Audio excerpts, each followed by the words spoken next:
Bien-aimés dans le Seigneur, Shalom, bonjour, bonsoir, bonne nuit, selon l'heure à laquelle vous allez nous suivre ce soir même, parce qu'il est 24 heures. Des fois, il est, permettez-moi, il est ici, quelle heure est-il? Il est 23h17, donc déjà la nuit. Il est 23h17 sur mon téléphone, donc déjà la nuit. Alors, comme nous avons toujours dit, que sans faire ce travail, vraiment, personnellement, moi-même en particulier, votre pasteur, je ne me sens pas à l'aise. Donc, pour que je me sente à l'aise, il faut que je me tienne devant vous et que nous partageons ensemble avec vous la parole sainte, la parole de notre Créateur, le Seigneur Jésus-Christ, notre Dieu. Amen. Nous avons le même thème que nous avons abordé ensemble, intitulé Dieu te connaît par ton nom. Toi, mon frère, toi, ma soeur, partout où tu te trouves, sache que Dieu te connaît par ton nom. Mon cher papa, ma chère maman, partout où tu es, sache que Dieu te connaît par ton nom. Dieu te connaît par ton nom. Voilà pourquoi tu dors, tu te réveilles, tu es malade, parfois sans toi prendre des médicaments de qualité, tu es guéri, parce que le Seigneur te connaît par ton nom. Maintenant, la question est la suivante. Est-ce que tu te connais, que Dieu te connaît par ton nom? Voilà. Comme il connaissait Moïse par son nom, c'est comme ça qu'il te connaît par ton nom. Ce soir, nous allons prendre Exode 33, verset 17. Exode 33, 17. Nous lisons dans le précieux nom de Jésus, notre puissant vainqueur. Amen. L'Éternel dit à Moïse, je ferai ce que tu me demandes, car tu as trouvé grâce à mes yeux, et je te connais par ton nom. Amen. Nous avons dit hier que pour que Dieu fasse ce que tu lui demandes, il faut qu'il te connaisse par ton nom. Une fois te connaître par ton nom, il fera tout ce que tu lui demandes. Pourquoi? Parce qu'il est devenu ton père et tu es devenu son fils. Et quand est-ce que Dieu devient ton père? Pour que tu puisses être son fils, c'est quand tu es scellé, quand tu es baptisé du baptême du Saint-Esprit.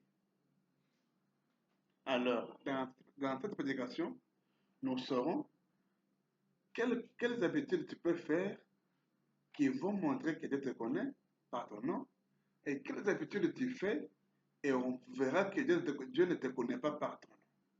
Donc, j'aimerais que nous puissions partir dans ce sens-là. Amen.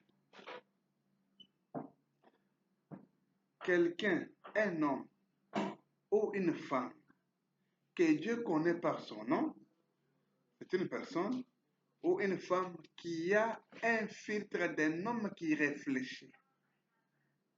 C'est-à-dire quoi? Parce que Dieu le connaît par son nom, il saura quoi faire et quoi ne pas faire. C'est-à-dire, il saura faire ce que Dieu aime et ne fera jamais ce que Dieu n'aime pas. Pourquoi? Dans sa conscience, il sait que moi, Joseph, Dieu me connaît par mon nom.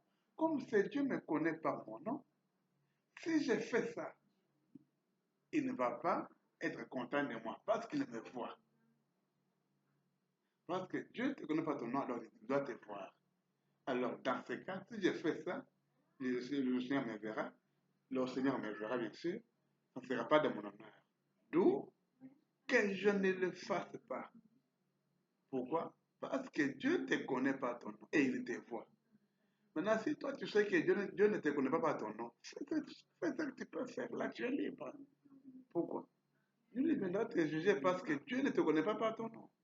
Mais si dans ta conscience, tu sais que Dieu qui t'a créé une personne avait tous les pouvoirs de te créer une mouche, de te créer une moustique, de te créer un arbre comme un manguier, de te créer une chèvre ou un bouc. Mais Dieu t'a créé une personne. C'est vrai que Dieu s'est trompé en te créant une personne et non une femme. C'est vrai que Dieu s'est trompé. Non, Dieu ne s'est pas trompé, mais c'est toi qui te trompes. C'est toi qui te trompes. Voilà pourquoi il viendra comme un lion pour répondre à chacun selon ses œuvres. Alors, celui que Dieu connaît par son nom, celui-là, c'est quelqu'un qui doit avoir le filtre d'un homme qui réfléchit. Et avoir le filtre d'un homme qui réfléchit, c'est croire, c'est accepter son message de l'heure, c'est croire au message de ton temps. Amen. Parce que une fois que vous croyez ce message, le Seigneur vous fera sa grâce. C'est une question. Cela montrera que vous avez fui le péché. Vous avez fui le mal. C'est pourquoi vous êtes venu dans son message. Pourquoi? Parce que en commettant le péché, vous êtes esclave de qui vous livrez vos membres. En commettant le péché. Parce que pour pécher, parce que le péché, vous le faites avec vos membres. Alors, vous êtes esclave de qui vous livrez vos membres. Voilà pourquoi, mes frères et sœurs, c'est très bien de faire attention à ce que vous faites. Alors, pour ne pas être esclave, comme nous avons dit, pour ne pas être esclave du diable, bien sûr, pour ne pas être esclave du diable, donnez votre âme au Seigneur Jésus-Christ. Acceptez ce message. Pourquoi? Parce que Dieu te connaît par ton nom. Croyez en sa parole. Sinon, vous êtes esclave de qui vous livrez vos membres. Nous allons lire la prédication titulée Le Messie, prêché le 17 janvier 1961, paragraphe 70. Le Messie, prêché le 17 janvier 1961, paragraphe 70. Paragraphe 70, bien sûr. Avez-vous déjà pensé à ceci? Laissez-moi simplement vous demander quelque chose. Regardez-moi une minute. Voici ma main. Voici mon doigt. Voici mon oreille. Voici mon nez.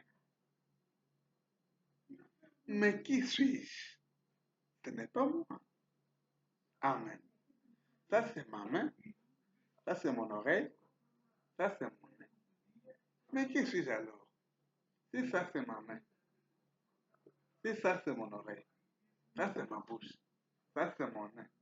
Alors, moi, qui suis-je? Amen. C'est quelque chose qui m'appartient. Donc, ma main, c'est quelque chose qui m'appartient. Mon oreille, c'est quelque chose qui m'appartient. Mes yeux, c'est quelque chose qui m'appartient. Voyez-vous? Vous voyez, ceci n'est qu'une maison dans laquelle j'habite. Donc, ce corps, c'est une maison dans laquelle j'habite. Voilà pourquoi je dirais toujours, ça c'est mon corps. Ça aussi c'est ton corps. Pourquoi tu diras aussi, c'est mon corps. Pourquoi mon corps? Les moi, les propriétaires, ce n'est pas ce corps ici. Mais le propriétaire de ce corps est à l'intérieur du corps. Donc ce corps devient une maison qui vous couvre. Donc vous, le propriétaire, vous êtes à l'intérieur de ce corps. Voilà pourquoi ce corps est le vôtre. Voilà pourquoi vous pouvez dire, c'est mon corps, c'est mon oreille, c'est ma main.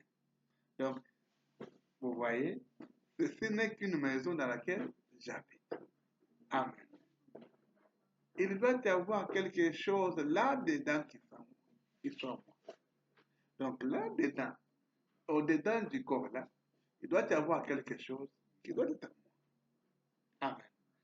Moi doit être quelque part. Pourquoi? Parce que ceci, la main m'appartient, l'oreille m'appartient. Donc, moi doit être quelque part. Oh là là. Parce que ceci m'appartient. Comprenez-vous? Moi est quelqu'un parce que je possède quelque chose. J'ai une main. Elle est à moi. Eh bien, qui suis-je?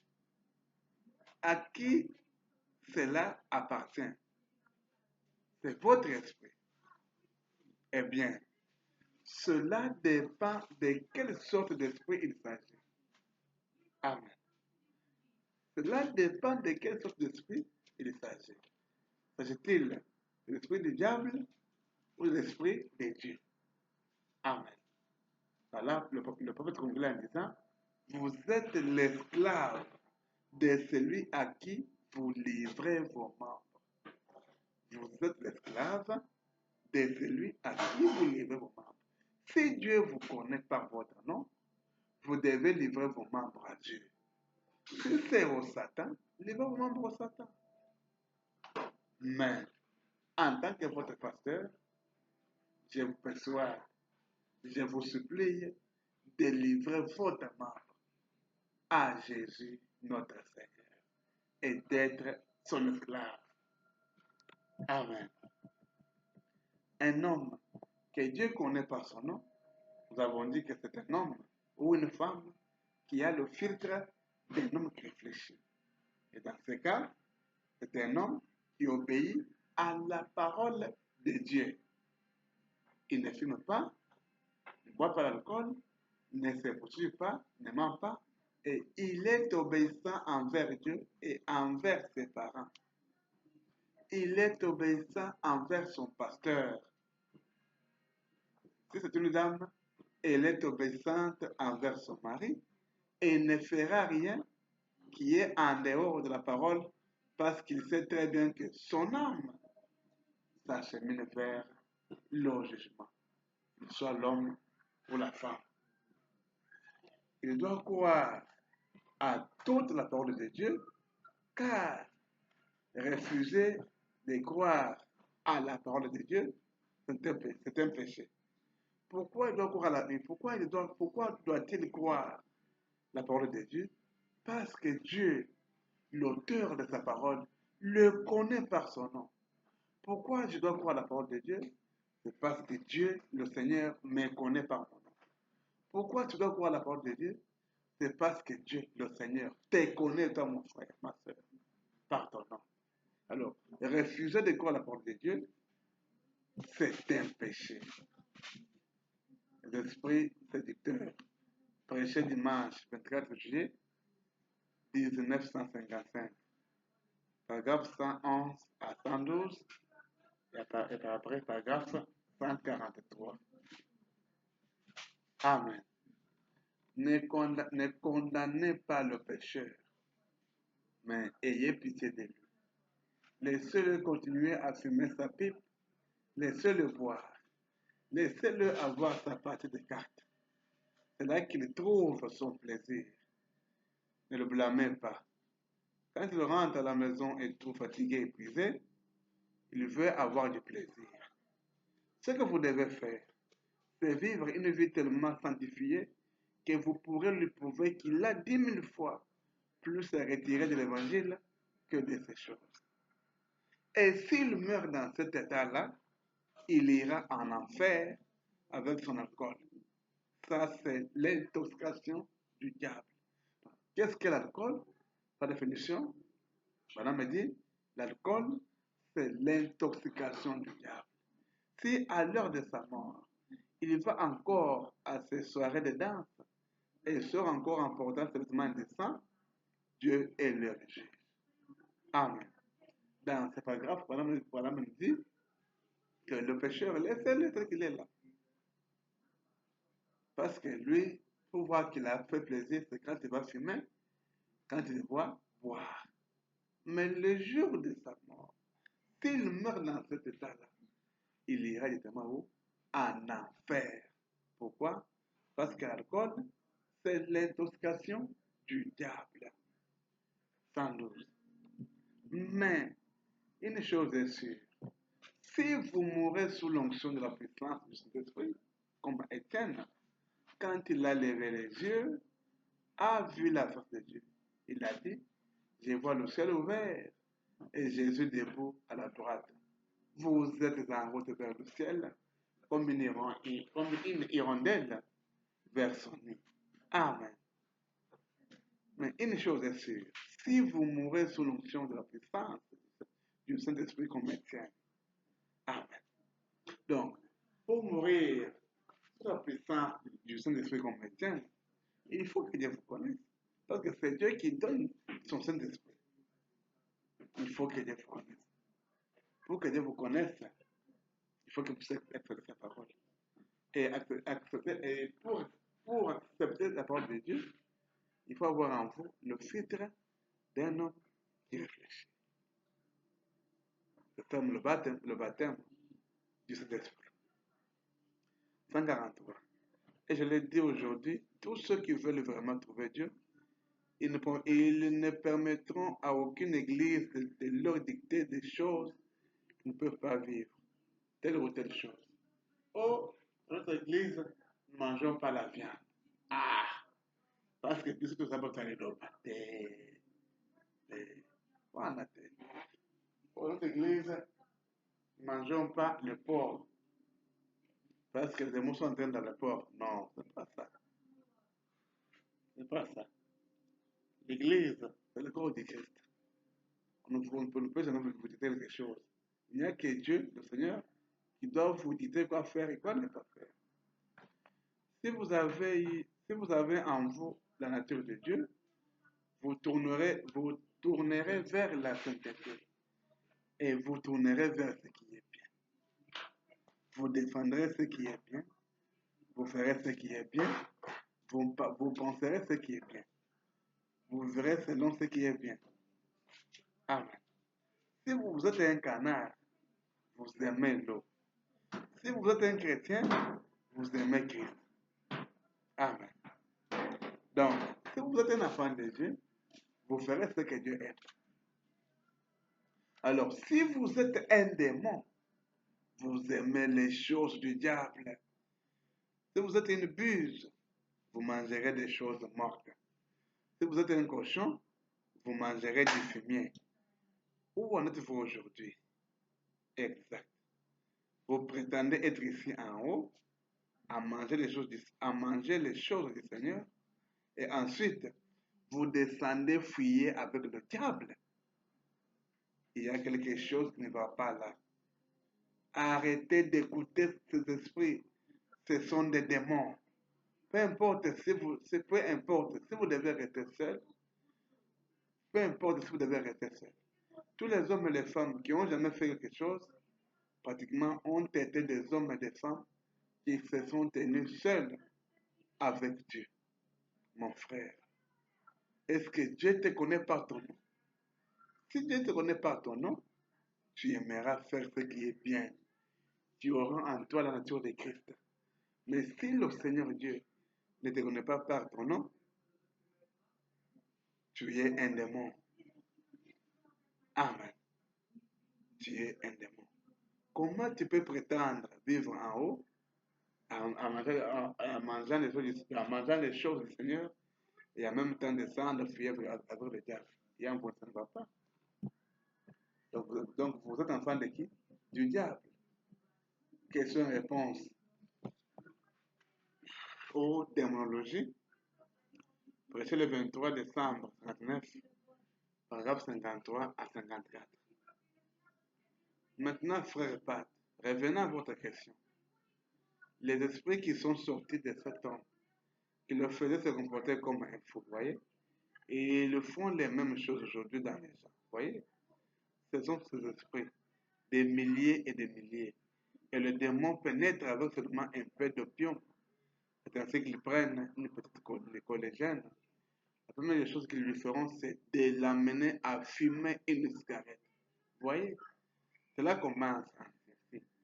La chose suivante, ils procureront quelque chose d'un peu plus fort, comme diable par exemple. Et alors, sans qu'on se rende compte, cela se terminera avec la marijuana. Et alors, à partir de là, elle sera amenée à être vraiment à donner aux stupéfiants. Qu'est-ce que cela fait? Cela rend les gens fous. Ils deviennent fous et le diable les possède. Vous voyez? Comment le diable les a possédés? Parce qu'ils ont rejeté le Seigneur. Voilà pourquoi le diable les a saisi d'eux. Ce sont les esprits mauvais, les esprits séducteurs. Pourquoi? Parce que eux, Dieu ne les connaît pas par leur nom. Voilà pourquoi, mon frère, ma soeur, l'effort que tu dois faire, c'est pour que le Seigneur te connaisse par ton nom. Amen. Ainsi, le diable réside dans le fait de fumer des cigarettes. C'est son apparence bénigne. Maintenant, s'il voit que vous êtes assez dégourdi et que vous allez saisir l'enseignement, il n'ira pas plus loin que les cigarettes. Vous voyez? Pourvu qu'il puisse vous maintenir là assez longtemps, il brise votre vie parce qu'il sait que vous ne pouvez pas partir avant que Dieu ne le dise. Amen. Ça, c'est le diable. Il réside où? Dans le fait de fumer des cigarettes. Le démon de l'alcool est moins fort que le démon des cigarettes. Le démon des cigarettes est plus fort que le démon de l'alcool. Voilà pourquoi la personne qui fume et qui boit, le premier démon qui peut quitter cette façon de prix bien, c'est le démon de boire l'alcool. Parce que le démon de cigarette, c'est un démon très têtu. Tu fumes parce que le diable réside en toi. Là pourquoi tu fumes la cigarette. Le jour que le Seigneur viendra habiter en toi, tu laisseras tomber la cigarette. Voilà. Mais vous entendrez sermon après sermon, message après message. Et vous recevrez cours après cours à ce sujet et avertissement après avertissement contre cela. S'il peut seulement faire en sorte que vous vous détourniez de cela et fixez votre pensée sur quelque chose d'autre comme le fait d'être une personne populaire ou bien de penser que vous devez avoir cette chose ou quelque chose de semblable, alors il vous tient là jusqu'à ce qu'il vous détourne complètement. Mais quand le diable va voir que non, maintenant, vous voulez aller à l'église, vous pouvez prier, la fois passée, vous voulez encore partir, pour que l'esprit en aille à faire du maillot. Le diable va chercher comment t'empêcher à ne pas aller à l'église. Afin d'avoir comment te posséder comme il faudrait. Donc, c'est ça, moi. C'est ça, moi.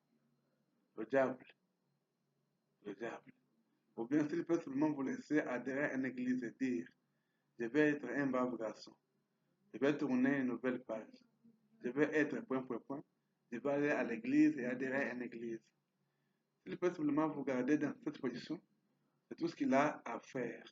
Il vous a encore toujours parce que pour vous, point, Jésus a dit, en vérité, cela veut dire absolument, je vous l'ai dit, si un homme n'est né d'eau et d'esprit, il ne peut en aucun cas entrer dans le royaume.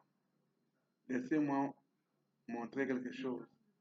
J'ai parlé à un frère, ça veut dire, frère Wood, lorsque nous étions en promenade, juste une petite sortie pour essayer de défendre mon esprit, en évitant de trop parler pour garder assez de voix pour ce soir. Amen. Amen. Laissez-moi vous montrer quelque chose. Si vous n'êtes pas né d'eau et d'esprit, vous ne verrez jamais le ciel. Mon frère, ma soeur. Pour naître, non. Pour naître d'eau, pour naître d'eau et d'esprit, il faut que le Seigneur vous connaisse par votre nom et vous incite à vivre sa très sainte parole. Et là, vous entrerez dans la marche. Amen. Pour ce qui est de boire, qu'est-ce que nous devons voir? Nous devons boire. Nous devons boire l'alcool. Nous devons boire quoi? Qu'est-ce que nous devons boire? Le signal rouge de sa venue, prêché le 23 juin 63 soir, paragraphe 159. Oh, craignez Dieu et gardez sa parole. Amen. Mon frère, ma soeur, si Dieu te connaît par ton nom, il inspirera en toi la crainte de sa parole. Il n'y a pas quelque chose qu'un enfant de Dieu peut craindre, comme la parole de Dieu, parce que c'est la parole de son Créateur. Tout le commandement est là. Oh, craignez Dieu et gardez sa parole. Tout le commandement est là. Les lumières rouges clignotent et le temps est proche à la porte. Et ce qui arriva du temps de Noé, vous voyez, ils avaient pris ce qui était légitime, mais l'avaient perverti. Ils avaient pris le manger, le boire, l'édification des maisons et toutes les autres choses et les avaient pervertis. Jésus attend de nous que nous bâtissions un foyer. Vous comprenez? Vous voyez ce que cela est devenu. Il attend de nous que nous mangeons. Vous voyez ce que cela est devenu. Pour ce qui est de boire, pour ce qui est de boire, pour ce qui est de boire, pour ce qui est de boire, nous sommes censés boire notre eau. Ou c'est ce que nous devons boire. Amen. Nous devons boire notre eau. Mes frères et sœurs, si le Seigneur te connaît par ton nom, le Seigneur t'amènera toujours à sa parole. Mais toi, tu dis que Dieu te connaît par ton nom. Mais pourquoi Dieu ne t'amène pas à sa parole? C'est parce que tu es impossible à traiter. Dieu dit que je suis le même hier, aujourd'hui et éternellement. Toi aussi, tu dis, moi, tel, je suis le meilleur aujourd'hui et éternellement. Maintenant, qui va changer l'autre? C'est Dieu qui va te changer, qui va te convertir, ou c'est toi qui vas convertir. Voilà pourquoi tu traînes dans ta situation où tu es, parce que Dieu n'est pas en toi. Comment n'est pas en toi? C'est parce qu'il ne te connaît pas par ton nom. Les jours que le Seigneur te connaîtra par ton nom, ta vie changera. Ta façon d'imaginer les choses, de penser les choses, pensera. Ta façon de traiter les autres, pensera. Tu auras aimé les autres. Tu auras aimé à aimer l'autre comme toi-même. Mais pas, ce n'est pas encore arrivé. Voilà pourquoi, à l'école, ton travail, c'est seulement de tirer les tours des autres. D'autres amis sont bien que sur les bancs, tu vois, tu tires, tu craches. Des demandes de me pleurer. Qui a pris mon stylo par non? Toi, tu es là, le bruit d'autrui. Tu es calme, fort, sobre, tu es très fort, très sensuel. Et pourtant, tu es un voleur. Dieu n'aime pas les choses pareilles. Dieu n'aimera jamais les choses pareilles. Si Dieu est en toi, si le Seigneur te connaît pas ton nom, il t'amènera à vivre sa parole, à sortir du mal et à faire le bien. Si vous arrivez à la fin de notre prédication de ce soir, veuillez aimer cette prédication, veuillez vous abonner et veuillez partager pour que cet évangile arrive partout. Pour ce soir, que le Très-Haut vous bénisse, que le Très-Haut vous comble tous ses biens, que le Très-Haut vous bénisse. Pour ce soir, nous arrêtons ici. Que le Seigneur vous bénisse abondamment. Ciao.